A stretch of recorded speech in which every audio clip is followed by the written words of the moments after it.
ખૂબ હૃદયપૂર્વક આભાર માનીશ કે કોંગ્રેસ પરિવારના સજ્જનો, સન્નારીઓ, યુવાન સાથીઓએ એક પરિવારના સભ્યને પ્રેમ અને આવકાર આપે એ રીતે ખૂબ વિશાળ સંખ્યામાં અહીં આવીને જે સહયોગ, પ્રેમ અને શુભકામનાઓ પાઠવી છે એ સૌનો દિલથી આભાર માનું.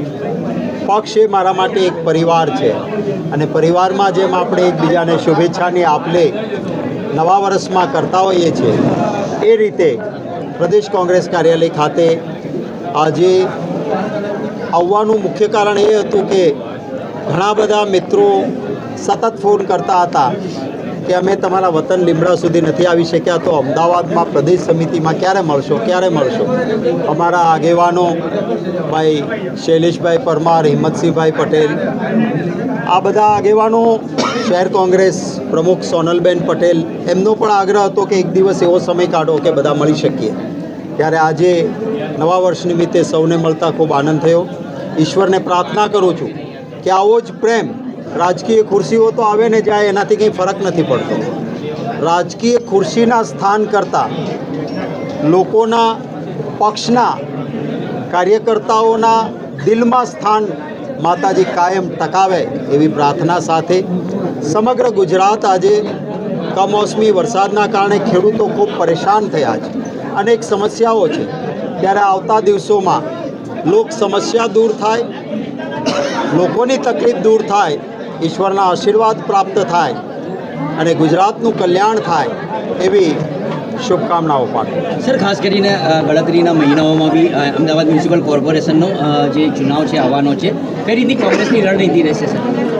આજના દિવસે હું કોઈ બીજા વિષય પર કોમેન્ટ નહીં કરું. અમારા પ્રદેશ કોંગ્રેસ પ્રમુખ માનનીય અમિતભાઈ ચાવડા અને શહેર કોંગ્રેસ પ્રમુખ અમદાવાદ સિટી માટે આપનો પ્રશ્ન હોય તો સોનલબેન યોગ્ય સમયે એ અંગે યોગ્ય ટિપ્પણી કરે બરાબર છે. આજે સ્નેહ મિલન માટે મળ્યો છું ત્યારે અન્ય કોઈ બાબતો જે આજના દિવસે હું જોતો નથી સીધી રીતે, ત્યારે એ બાબતોમાં હસ્તક્ષેપ કોઈ જગ્યાએ હું નહીં કરું.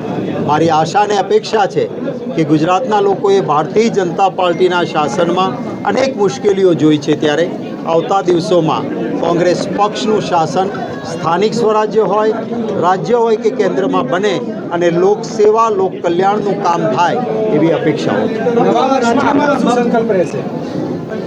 હું જે એક કાર્યકર તરીકે કામ કરું છું અને વધારેમાં વધારે એક કાર્યકર્તા તરીકે કાર્યકર્તાઓની સાથે રહીને કામ કરવાનો મારો સંકલ્પ છે. પક્ષે મને ખૂબ આપ્યું છે, મારે પક્ષને રીપે કરવાનું છે, પરત આપવાનું છે. ત્યારે કોઈ અપેક્ષા વગર ગુજરાતના હિત માટે, કારણ કે ગુજરાતના લોકોએ પણ પ્રેમ અને આશીર્વાદ હંમેશા આપ્યા છે. જિલ્લા પંચાયતની 2 ટર્મ હું ચૂંટાયો, 4 ટર્મ વિધાનસભામાં રહ્યો.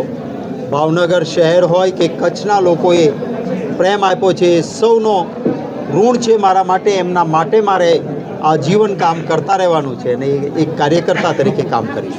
કમોસમી વરસાદને લઈને જે ગુજરાત સરકારના મંત્રી છે તે જ્યારે જાય છે મળવા માટે ફોટો શૂટિંગ કરાવે છે અને એક મજાક ઉડાવે છે ખેડૂતોની, એક વિડીયો આવ્યો છે. અત્યંત દુઃખ સાથે કહેવું પડે છે કે આજના દિવસે નહીં બોલવું જોઈએ, પરંતુ હું ગઈકાલે બોટાદ હતો. અનેક ખેડૂતોને, હું પોતે પણ ખેડૂત છું, જે હાલત ખેડૂતોની થઈ છે અતિશય મુશ્કેલ થઈ છે. મોઢા પાસે આવેલો કોળીઓ કોઈ જૂટવી લે એ રીતે સંપૂર્ણ પાક તૈયાર થયો અને એ પાક તૈયાર થાય ત્યાં સુધીમાં ખાતર, બિયારણ, મજદૂરી, અનેક જાતના ખર્ચાઓ ખેડૂતોએ કર્યા પછી જે કમોસમી વરસાદ થયો છે એમાં ખેડૂતનો તૈયાર થયેલો પાક સંપૂર્ણ નાશ પામ્યો છે. ત્યારે હું અપેક્ષા રાખું છું કે કોઈ નવટંકીની જરૂરિયાત નથી. કેન્દ્ર સરકાર અને રાજ્ય સરકારે ઉદાર હાથે ખેડૂતોને મદદ કરવાનો સમય છે. 19 લાખ કરોડ મોટા માનીતા ઉદ્યોગપતિઓના માફ કર્યા ભાજપના શાસનમાં, તો ખેડૂતોને તો એટલા પૈસાની જરૂર નથી. 19 લાખ કરોડ નહીં થાય, પરંતુ જે ખેડૂતોને એક્ઝેક્ટ નુકસાન, ચોક્કસ નુકસાન થયું છે એનું પૂરતું વળતર મળે એવી આશા રાખું છું. Thank you.